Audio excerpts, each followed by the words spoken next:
I just finished working through the intermediate timeline from the next generation clarinet method, and I want to share with you some of my big takeaways that I think may be helpful in your playing. My name is Josh Gu, and after years of studying the clarinet with some of the best teachers from around the world, I am excited to be sharing my knowledge with you. So go to QuickStartClarinet.com or check the description on this video to see all of the wonderful resources I have to help you reach your clarinet dreams. And of course, subscribe to this channel for weekly clarinet and music tips and tricks. Real quick, before we actually get into what I learned playing through the next generation clarinet method, I want to make sure that you know about a really awesome free training that I'm going to be doing on September 19th of 2022. It's going to be great. It's sort of about anxiety-free performance and how to get anxiety-free performance through simple practicing. And if you've ever had one of those performances where things just don't go well, you don't feel confident, you make mistakes, it's not just doesn't feel good after you're done performing, this is going to sort of walk through why that happens, or like the components of that bad performance, and is going to give you a sort of simple framework for how to practice in order to have confident, consistent performance. So I think it's going to be a really fun training. It's also sort of just a general how to practice and how to feel really good in your practice, the kinds of things that you really need to be focusing on, and giving you that framework so that you can have really fun, really easy practice that makes you a lot better player and can lead to those anxiety-free, or at least lessened anxiety, more confident performances. So if you're interested in checking that out, and I think it's going to be super valuable and everybody should give it a watch, go to quickstartclarinet.com/simple. It's all about this simple practice framework, so it's quickstartclarinet.com/simple. Now, with that, and feel free to even leave this video, go open that in another tab and get registered for that training. Also, when you register, you'll get the replay, but I really think the training is going to be worth it. Now let's talk about my experience playing through the next generation clarinet method. So several months ago, I started playing through this timeline, and before we get into the actual timeline, let me explain a little bit what it is. So the next generation clarinet method is my whole method program. There's a book that has all of the exercises similar to what you would expect from a method book. There's some cool, unique things to it, but it's kind of this similar idea. Long tones, scales, music studies, that kind of stuff. But in addition to the actual book itself, there's also these timelines, because I realized it's going to feel different if you're a beginner going through it, or an intermediate player, or an advanced player going through it. So I made timelines specifically for those, saying like, the first thing you should do is this page, and like this is the focus that you should be getting out of it, and then you can sort of reflect and go through it and work through it. And you can really do any of the timelines, which is something interesting that I learned going through this. So that's what the program is. Another cool component of it is in the book there's little video players, so you can just click on any of the exercises and see a video of me explaining it and demonstrating it. I actually did have a cool experience with that I'll talk about a little bit later in the video, but for the most part I knew how the exercises should go because I wrote the book and made the videos. But the timeline was really interesting, and my goal of working through this timeline was to, first of all, just share what the book's about with some people, let you sort of have an idea of what it is. Two, selfishly, to do it for myself and practice, because I think it's valuable practice stuff, and practicing's good and getting better is good, right? And then third was as a resource for people who have the program to be able to see what it looks like to go through a session doing the timings that I recommend and how I personally go through it, so you can sort of emulate that for yourself. I wasn't expecting to get quite so much growth out of it as I did. I was thinking I was mostly doing it for demonstration purposes and to help, but I was actually really surprised at how helpful it was for my own playing. And that's me, as definitely an advanced player, going through the intermediate timeline. So it just really proved to me that no matter what level your playing's at, if you go into it with the right mindset, it can be really helpful. So let me talk about a little bit of the ways, or a few of the ways, that it sort of surprised me at how helpful it was. So first of all, I really loved the structure of it. The way that the timeline breaks down is you have a little bit of a daily warm-up that's about 10 minutes or so, and then you do an actual session, which is specific pages in the book, for about 15 minutes or so. The intermediate timeline, which is called the mastery timeline because it's all about mastering the fundamentals, has a lot of similar exercises to the warm-up. So you'll do long tones, technique, and articulation in the warm-up, and then maybe the 15-minute session is on just one technique exercise or one or two long tone exercises. So it was really interesting to be diving that deep into warm-ups for me. I always do warm-ups, but it's sort of just a not quick thing necessarily, but I have my usual go-to exercises that I'll always do, and it's become kind of habitual and routine. So having this structure to force me to do different exercises was really good.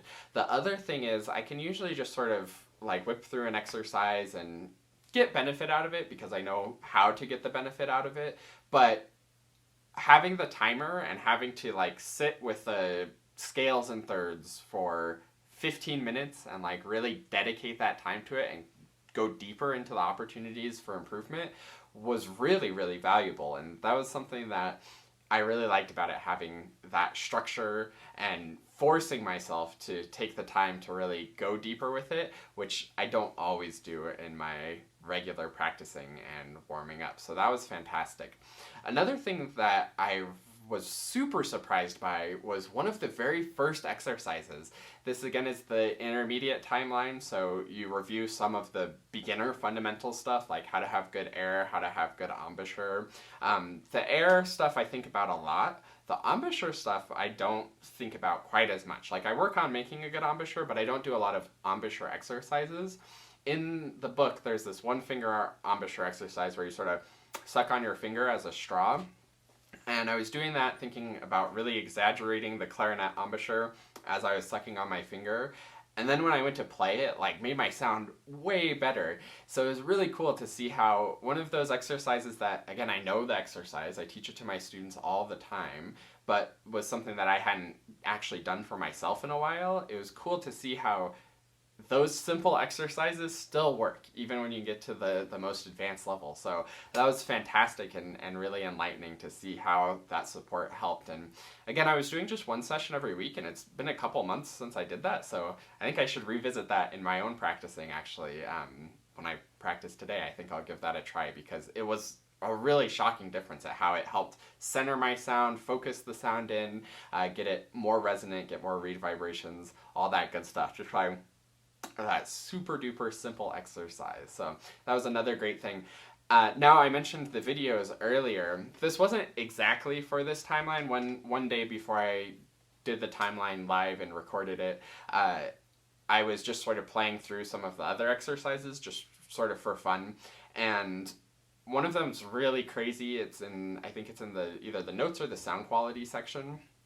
And it has you slurring from altissimo E to the altissimo A above that, which is quite challenging. And I was working through it and playing it, and I was like, oh my gosh, this is so hard to get that really smooth connection. I was really struggling with it, and I knew that I had filmed it, and I was like, did I do a good job of filming this? Like when I was doing it, like this seems so tricky and almost impossible right now. So I clicked the little play button. I pulled up my video, and sure enough, I actually did a pretty good job of it.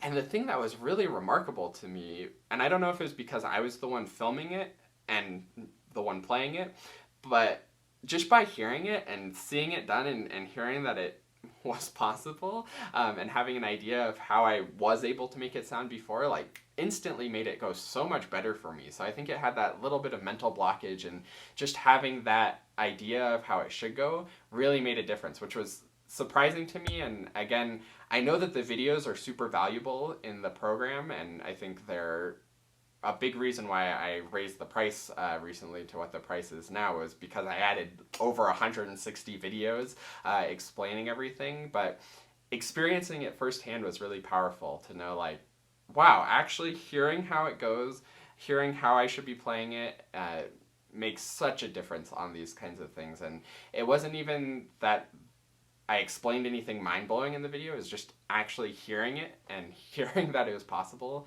made a huge difference. So that was a really interesting experience for me going through my own program.